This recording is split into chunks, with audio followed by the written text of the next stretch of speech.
এখানে একটা প্রশ্ন আছে, এইবার পাঠ্য বইয়ের দেখা মিলল মেয়েদের অভ্যন্তরীণ বিষয় কি? অন্তর্ভাস, বিক্রির বিদেশি কি ওয়েবসাইট। মাথা আমার, বুদ্ধি পেন্টাগনের, মগজ আমার, কিন্তু এখানে যা সাপ্লাই হয় শান্তিনিকেতন থেকে, কোরআন থেকেও নয়, হাদিস থেকেও। একটা মেয়ে যখন পিরিয়ড হয়, সে যখন জীবনের প্রথম মিন্স হয়, কথাটা কার কাছে বলে? কথা বলেন। মা। মা না থাকলে ভাবি, ভাবি না থাকলে বড় বোনের কাছে কি বলে, আর তারাই সেটা শিক্ষা দেয়। এটা গোপন বিষয়।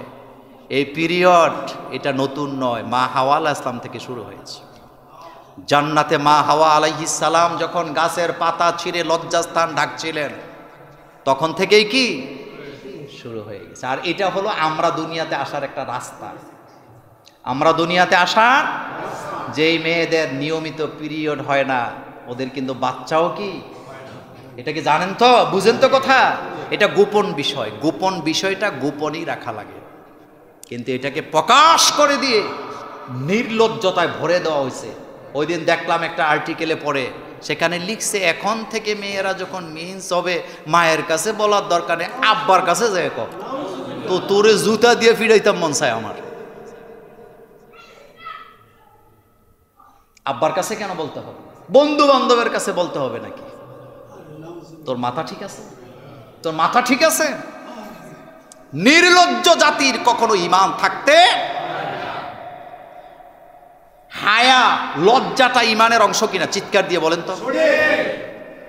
লজ্জাহারা ফ্যামিলি ওই দেশে আছে, আছেন? পুরা ফ্যামিলি লজ্জাহারা, পুরা ফ্যামিলি রাতের বেলা হাফ প্যান্ট করে ঘুমায়। পুরা ফ্যামিলি। টাকা হয়েছে নাকি? কি কি টাকা হয়েছে তোমার? কয় টাকা হয়েছে তোমার? আল্লাহ পাক বলছেন, এই পৃথিবীটা যদি আমার কাছে মশার দানা পরিমাণ মর্যাদা থাকতো, আমি একটা কাফেরকে এক ডোক পানিও খাইতে দিতাম না।